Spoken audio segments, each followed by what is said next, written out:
సంక్షేమ అభివృద్ధిలో పాల్పంచుకోవడం చాలా సంతోషం. వాళ్ళందరూ కూడా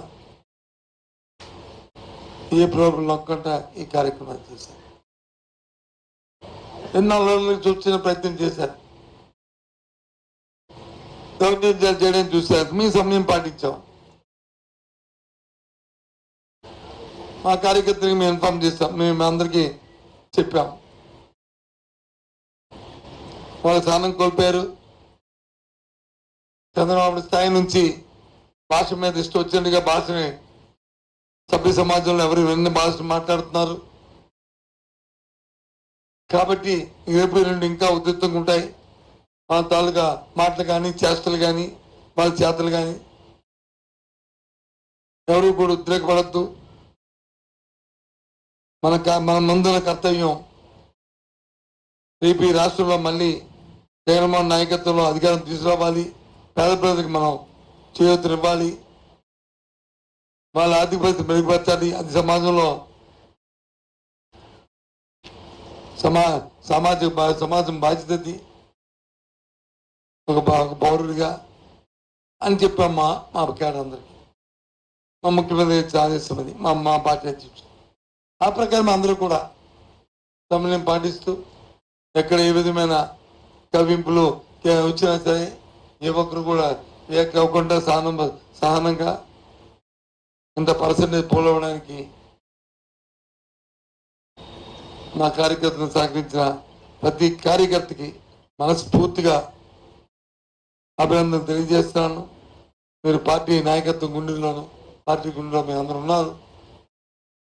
మీ గౌరవం పెరిగే విధంగా రాబోయే కాలం ఉంటుందనే విషయాన్ని కూడా మీ సందర్భంగా తెలియజేస్తూ, అలాగే పాత్రికేయ సోదరులు సరే మన దగ్గర వచ్చి ఎక్కడో దగ్గర ఈ గంధాయి మొక్క ఉన్నట్టు ఈ పాత్రికేయ సోదరులు ఒక ఈటీవీ ఒక ఏబిఎన్ లేకపోతే ఒక టీవీ5 ఉంటే ఉండొచ్చు మేబీ. అయినా మిగతా ఉన్న మీ అందరికీ కూడా సోదరులందరికీ కూడా మీ గతంలో మీరు పాల్పంచుకున్న మీ అందరికీ మీ ఎంకరేజ్మెంట్కి మనస్ఫూర్తిగా మీకు కూడా సోదరులందరికీ కూడా ధన్యవాదాలు తెలుపుతూ సార్. ఒక మాట సార్, ఇప్పుడు టీడీపీ ఏమైనా ఉండే ఆ పార్టీ అనుకూల మీడియా ఏమైనా ఉండి ఉత్తరాంధ్రలో మీకొక్కరికే టార్గెట్ చేసుకున్నారు. కారణం ఏంటని భావిస్తున్నారు మీరు? నాకు ఒక్కరికే టార్గెట్ అని వాళ్ళు ఏం చేస్తారు? ఎవరైతే వాళ్ళకి కొరకగా ఉంటామో లేకపోతే ప్రజలతో ఆధారం ఉంటుందో వాళ్ళు టార్గెట్ చేయడం రాజకీయాలకు సహజం. ఆరోగ్యంగానే వాళ్ళు టార్గెట్ చేశారు. దానికేముంది? వాళ్ళు టార్గెట్ చేసినంత టార్గెట్ నేను అనుకోను, అది వాళ్ళ చేతకాంతంలో అనుకుంటాను. టార్గెట్ చేతకాంతనం వచ్చినప్పుడు మనం చెప్పాను కదా భాషని అన్ని ఆ కుటుంబంలోనే పదవులని చెప్పారని మాట్లాడి చంద్రబాబు నాయుడు అతను మాట్లాడొచ్చా మాట? గుళ్ళింది కింద మధ్యలో మంచి కదా. ఆ కుటుంబం మేము వచ్చి ప్రతిపక్షంలో మేము నాయకులయ్యాం. రాష్ట్ర అధికారులు లేనప్పుడు మేము వచ్చి ఎదుర్కొని మేము అందరం కూడా, నేనైనా ఝాన్సీ అయినా మా తమ్ముడు అప్రాన్స్ అయినా లేదు మా మా అప్పలనాయుడు మా ఆయన అందరూ ఉన్నాం. కానీ చంద్రబాబు నాయుడు కాదు కదా, అలా మామూలు ఎన్నిపోటు పడిచి అయ్యాడు. వాళ్ళ కొడుకు వచ్చి చంద్రబాబు నాయుడు అధికారం ఉన్నప్పుడు అతను నామినేట్ పదవి తీసుకున్నాడు.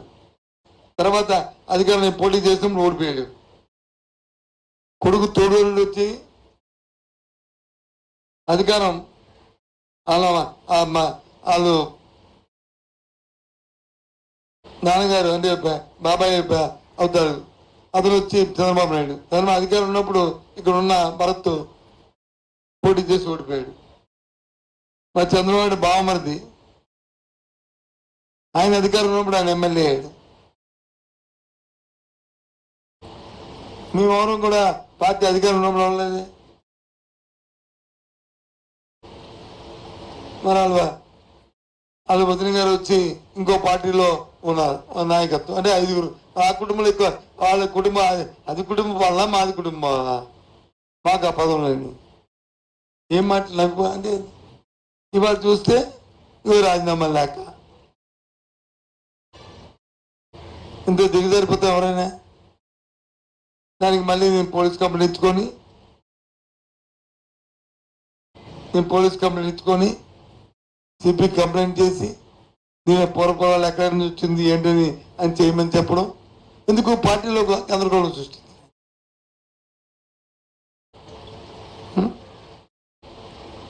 అవునా కదా అది.